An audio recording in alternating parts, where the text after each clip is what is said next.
রাসূলাল্লাহ ইয়া হাবিবাল্লাহ।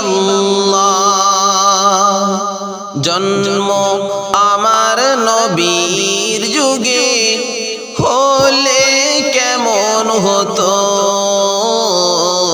জন্ম আমার নবীর যুগে হলে কেমন হতো।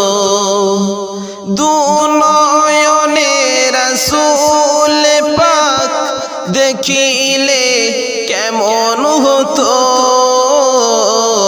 দুনয়নে রাসূল পাক দেখিলে কেমন হতো।